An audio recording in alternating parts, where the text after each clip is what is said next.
Jason, how's it been By going? and by. Yeah, good to see you again, Sean, man. can you hear me? Can hear you perfectly Yeah, fine, yes. okay, because I Can have you, a pretty choppy internet here in Spain, so I'm hoping it. whereabouts in Spain are you? Northern Spain in Galicia. I just moved here. Oh, I bet it's beautiful. It is, yes. Yeah. Um, Is your camera fixed in place or can you show us the view? well, it's a bit dark. The sun just set, actually, so Really? we can see. Oh, there you go. You can Oh, see oh yes. Yeah, wow. the garden that I'm working on right now. Gorgeous. Quite a garden. So, Yeah, so that's. Yeah, go ahead. yeah, so I love your work, and a lot of the people watching right now perhaps not familiar with it. Could you just briefly introduce yourself? Yeah, I can. So I was born and raised by what was known as Champagne socialists, a kind of elite family, and I inherited a fortune when I was 18, but I disinherited it in my early 20s for a number of reasons, and I never really, the shoe didn't fit the kind of background, the kind of family that I was born into, and the kind of destiny that was prepared for me. I rejected it and became a homeless wanderer. And I did a lot of writing and a lot of researching. Essentially, I had a very deep felt sense that something was wrong with the world and with my family, but it wasn't for several decades that I managed to put enough pieces together to really make sense of that. Turned out that my family was quite influential and quite involved in geopolitics and social engineering, although to what extent is still unknown. And my grandfather was one of the founding Fabian members of the Fabian Society, and that's just one of several threads. But with hindsight, it seems as though um, I was kind of conditioned to try and look behind the curtain and try and understand what was going on behind the scenes in the world, because that was what it was like growing up. There was this whole hidden aspect to my family and to my childhood that I still haven't fully uncovered. But with hindsight, in my early 20s, I say it was that drove me in my early 20s to become a spiritual seeker and a practitioner of what I term paranoid awareness, which is attempting to see the hidden underbelly and the hidden manipulations in society.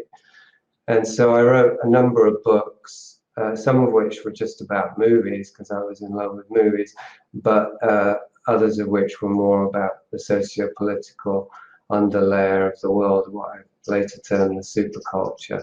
Anyway, so I just kind of reached a culmination point as a writer with 16 Maps of Hell, which was, I don't even know what number of book, perhaps the 12th book, but it was the 5th in the series of the last few years, which was this, what I call the self deprogramming, undoing the social conditioning and the superculture and conditioning that I was subjected to, and which towards the end of that journey, I termed Mapping Hell, hence the title of this last book, The 16 Maps of Hell, which is specifically about Hollywood.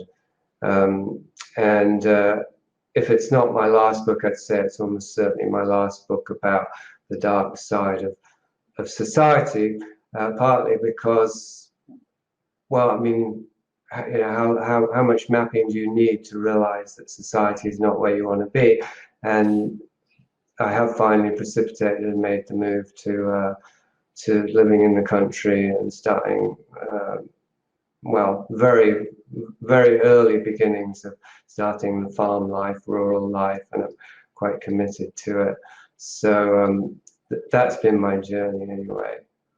So in your So research, in you've your had a research, you've focus got a on focus on Polanski and Polanski Manson. and Manson. Yeah, I didn't know that when I was writing 16 Maps of Hell. I knew it was about Hollywood, obviously, and well, the underbelly of Hollywood, which involves obviously mass mind control propaganda, sociological, cultural propaganda, and the inception of values, and all of that stuff that most people have some dim sense of, but also the more difficult to find reputable sources around, which are secret societies, organized child abuse, occultism, and these sorts of things. That there definitely is some fire behind that smoke, but it's quite difficult to find, understandably, because you would expect something that was so well hidden to not just be available by reading the tabloids and stuff. But it turned out anyway, in the process of mapping that and covering a number of different case studies, that I realized towards the end of writing it, well, I haven't written about Charles Manson, and clearly that was such a key chapter in the history of Hollywood. Plus, I hadn't written about the 1970s Hollywood, the 70s cinema, which I loved so much growing up, the revival. And Polanski was my hero as an adolescent. So I realized the book wasn't complete. I ended up writing about this, and then that became the centerpiece to the book. And one of the reasons I thought it'd be good to talk to you about it is that there's on the cover of the book, I have Manson and Polanski mirroring each other. And what I discovered through researching and writing about that period and what's known about it was that, in a certain sense, the official story, which has been given the Hollywood rubber stamp a couple of years ago by Quentin Tarantino with Once Upon a Time in Hollywood, the official story inverts the truth. And that Polanski was seemingly much more involved in occult and in rituals and in abuses and in crime, and generally much better fits the profile of a kind of mesmeric Rasputin-like sociopath than Manson does. And that there's so much hidden backstory to Polanski, which is the context to what happened in 1969, that what Polanski was involved in, that once you start to see it, then it's like Alice in Wonderland, the whole picture becomes turned around, and black dark becomes light, and day becomes night. And I used to admire Polanski. He was one of my heroes, and I had more or less the standard view of Manson, that he was a crazy lunatic who committed some terrible crimes. But what I would say is that what we generally inherit as the narrative around Manson and Polanski and those murders is a story that's created not just in Hollywood, but in a certain sense by Hollywood. It's a kind of meta fiction. Like, we know that the movies we watch, like Rosemary's Baby, we know that they're fiction, but we're not aware to the same extent that scenarios that play out in the news and that we end up taking to be history are also largely fabricated in two ways. One, that they're distorted and there's deception and lies, but another also in that they're staged and that there's a kind of global theatre going on, which is what known as the psychological operation, or the psyop. So was it the murder of Tate then that was a bridge between those worlds? Yeah, and Tate is presented in the official story, and specifically in Tarantino's movie, I mean, most recently, as an absolute innocent, like a sacrificial lamb, essentially. And that's central to the narrative, the psychological operation, is that the victims have to be presented as absolutely perfectly innocent, and the villains, the killers, as demonically corrupt. Now, nobody could really present the case for Polanski as innocent, even before what happened in the 70s when he was convicted for statutory rape and so on. Even back at that time, he was known to be involved in dark things, in decadence at the very least. But it was possible to present Sharon Tate as a purely innocent victim, even though it doesn't really add up because she married Polanski. And one of the things that I discovered, even I hadn't known, even though I'd researched for many years, was how abusive the relationship between Polanski and Tate apparently was, and how he subjected her to all kinds of abuse, as he did his actresses generally, and including filming of pornography and forcing her to have sex with men to film it. This is a large part of the backstory to Polanski that maybe we'll get into, which is very similar parallel to Jeffrey Epstein, that he was involved in pornography before he became a filmmaker. In the early days when he moved from Poland to London, that was one, and that's not in the biographies. I had to read between the lines practically, or read very closely to even find that out. And my theory / deduction is that he continued. Oops, you just went black there. It's all right. I'm just changing my camera battery, so keep going.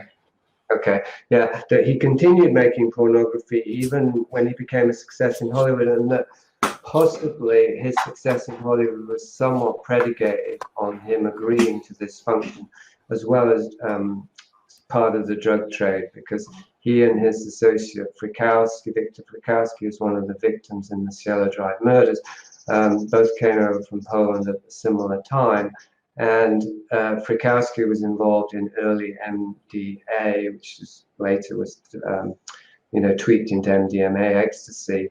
And in fact, MDA was first developed in Poland during that period. So there's some circumstantial evidence that Polanski was part of an operation to bring this very new psychedelic party drug over to California during that period, and that he was working thereby for organized crime / intelligence. Not that they're synonymous, but they certainly overlap, as my book shows. And so that would have been one of the functions that he had, and another being that he would, if he was given the power and influence and became a celebrity filmmaker in Hollywood, he would help to facilitate a kind of Epstein-like operation in which he would host many parties in which celebrities were invited to and film sexual, behaviors, and that footage, well, at the very least, it was a big industry, like celebrity porn, Hollywood porn for insiders. Apparently, not something us outsiders hear about, but it doesn't take much to extrapolate from that there might have been a deeper, darker function, as in the case of Epstein, with creating compromising material as a means to blackmail. It seems as though that's been a tradition in the intelligence services, we can call it that, a strategy since the very early days, if we're talking about the early days being the 1920s. And there's even another character I write about, George Hodel, who was involved in that in the 1920s. So my deduction is that Polanski was a player in that field, a leader, a key player, and therefore Sharon Tate choosing to marry this guy, she couldn't really be that innocent.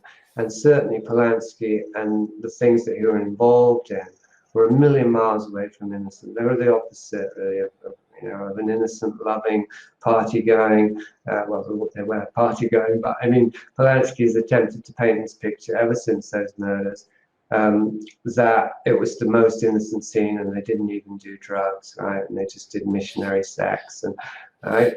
And it seems as though that's the case of the filmmaker does protest too much. That it really was. There was a lot to the rumors which came out right after the murders, and it changes everything. Right, the context is so essential. If something horrific like that happens,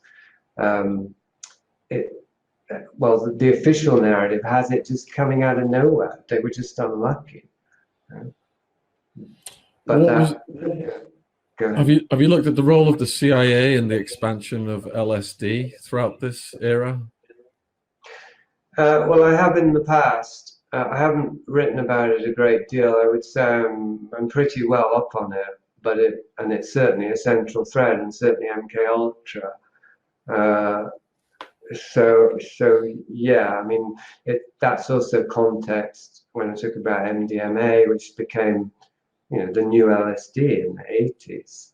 But it took maybe 10 years, if it was first introduced in the late 60s, early 70s, uh, that that that's the LSD CIA storming heaven stuff is good context, because we know, a lot of that stuff's well documented, so we know that these kind of things were going on. So then when you see a certain number of pieces that fit almost perfectly in a narrative that we've already established, but with different characters and different drugs, I mean, you could say it's jumping to conclusions, but I would say it's just being logical, essentially.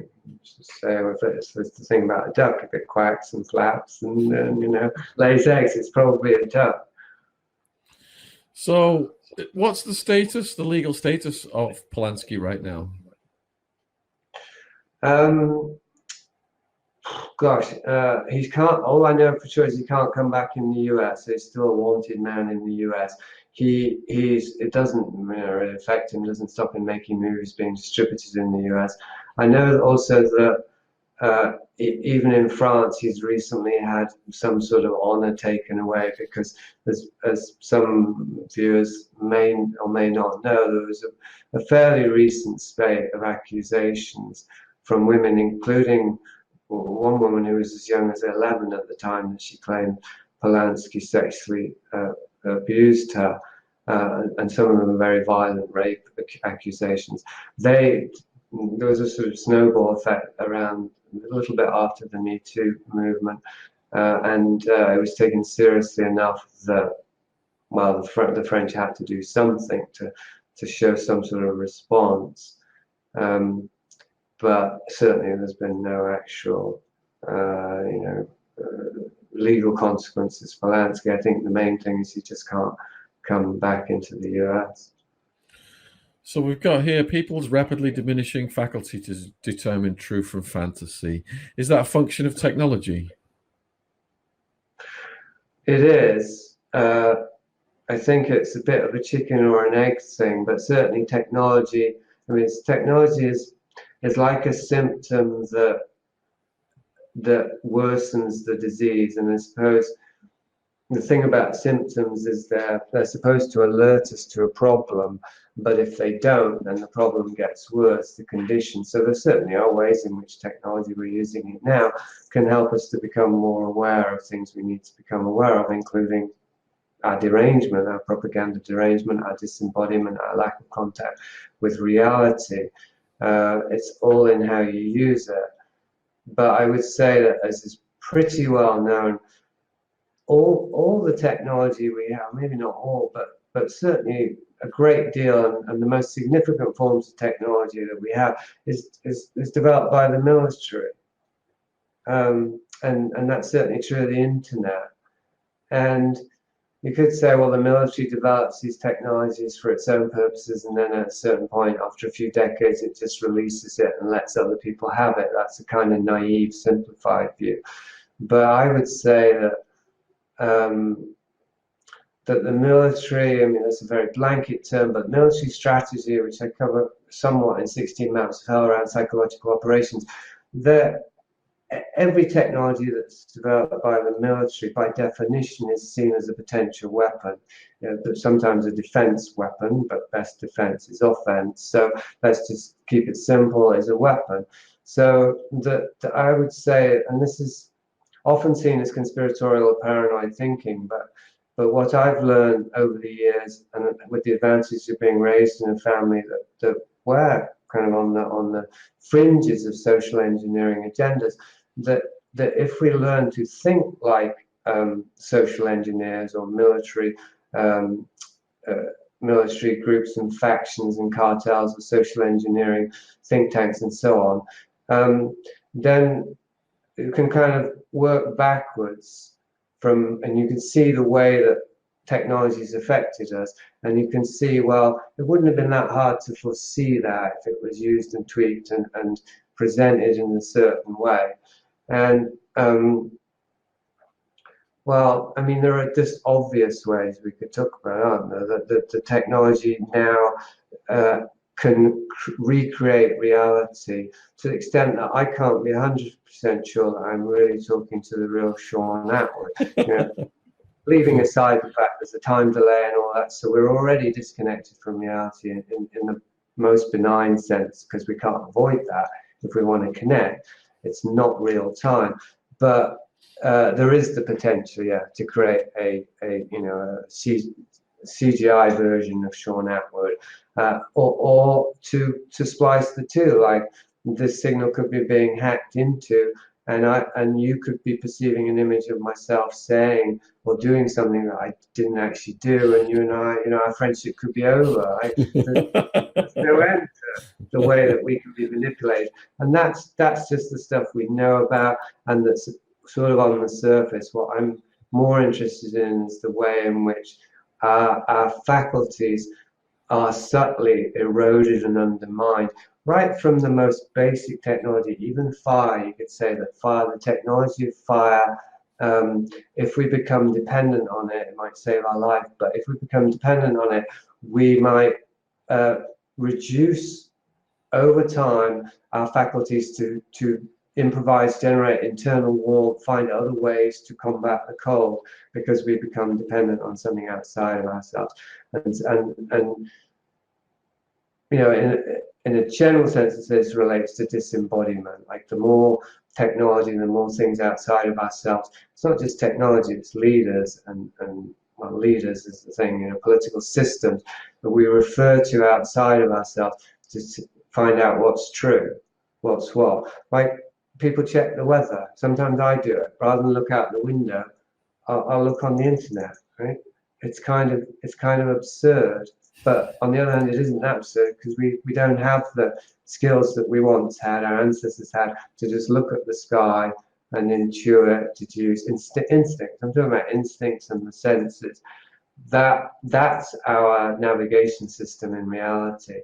And I would say that social engineering, one of, if not its prime directive, has been to divorce human beings from their senses, from their biological sense of reality, from their instincts, by providing a surrogate or counterfeit sort of menu board of information.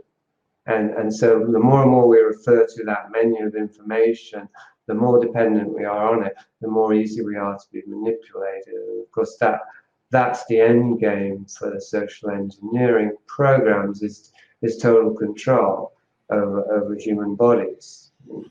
I guess some people say that's paranoid science fiction, but I'm thinking your listeners probably don't think that way. I mean, I think it's self-evident to a large degree.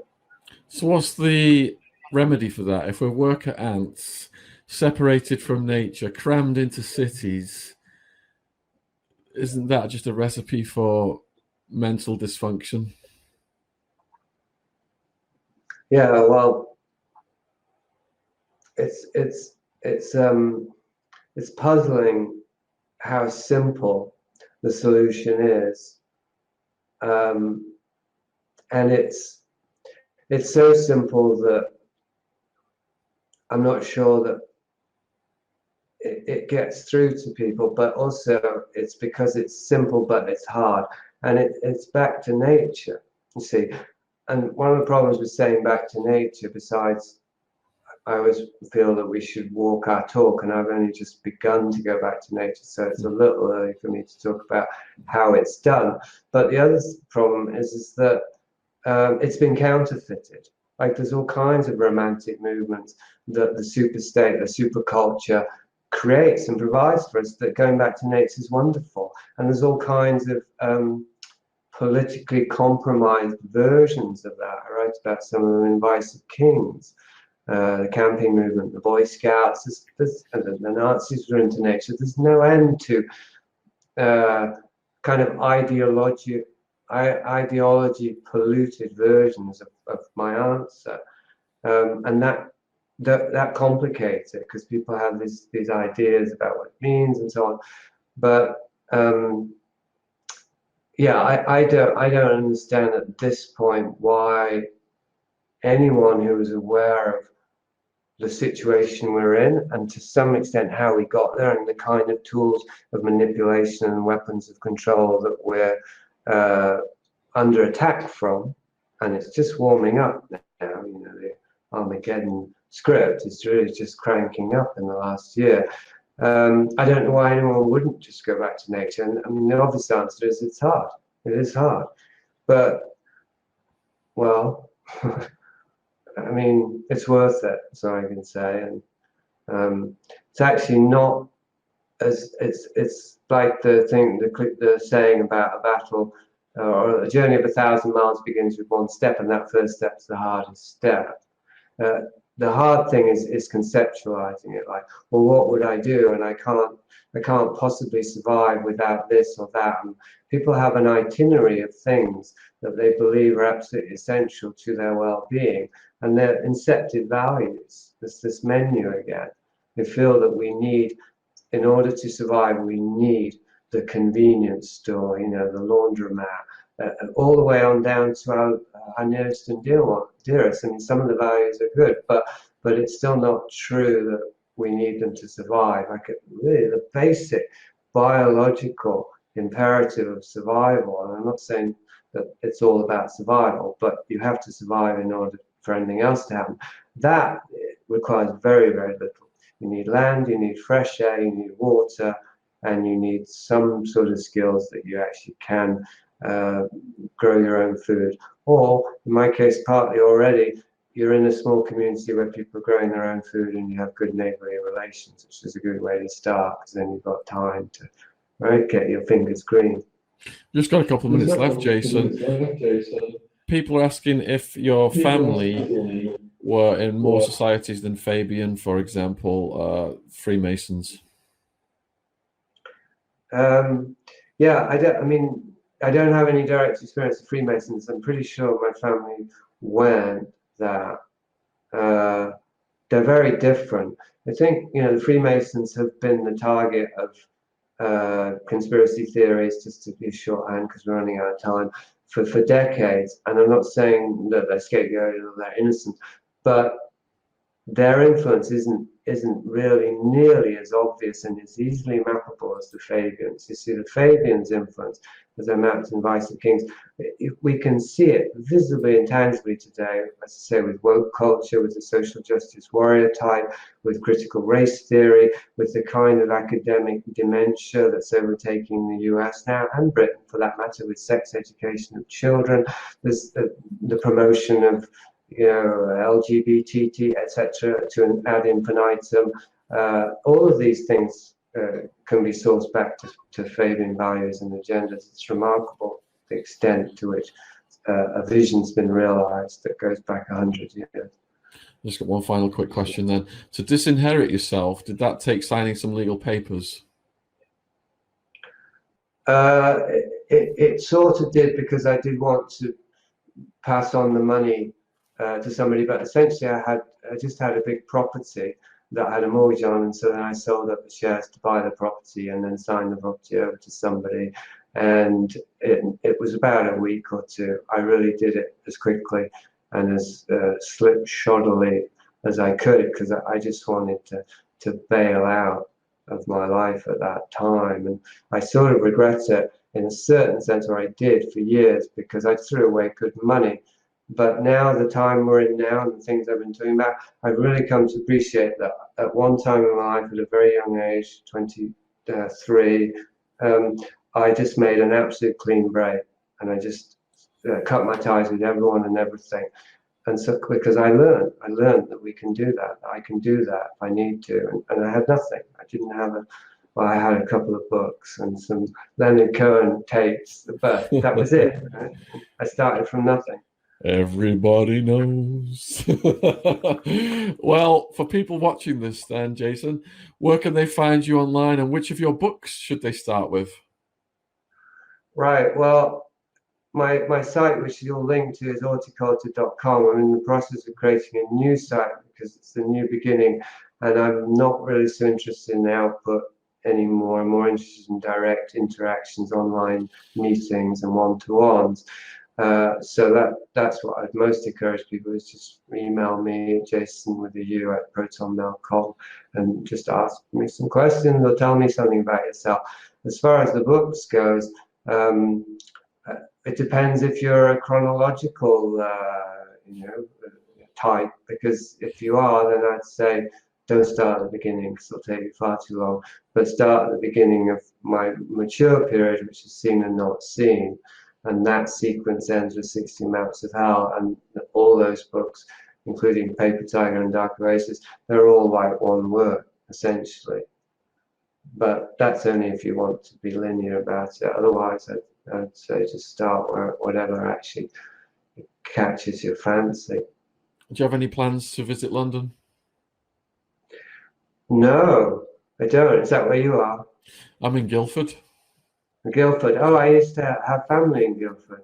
I'm on the border of the countryside though, so we got the deer, like badgers, foxes, squirrels, everything. It's lovely. Like that thing, the connection with nature thing is right there for me. Yeah, that's excellent. Yeah, no, I don't really plan to visit any big cities again. I certainly don't plan to. I'm not against it, but I am, and I know we're not supposed to mention the C word, but with all that's going on in the last year, with all these new regulations, I'm fully prepared never to really leave home again, having been a world traveler my whole life. And I mean prepared in the fullest sense, like to just become self-sufficient, have enough land where I can, and close to the river and the wilderness, where I can enjoy the earth, being on the earth, without any need anymore to check in with society, besides the occasional conversation on the internet, as long as they let us use it. You are the personification of the noble man, and I salute you. So, huge thank you for coming on. It's always a great pleasure, and would love to speak to you again in the future, Jasun. Well, thanks very much, Shaun. Very All right. sweet. Enjoy your time, your garden in Spain. Cheers. Enjoy Guildford. Bye-bye. Thank you. Bye bye.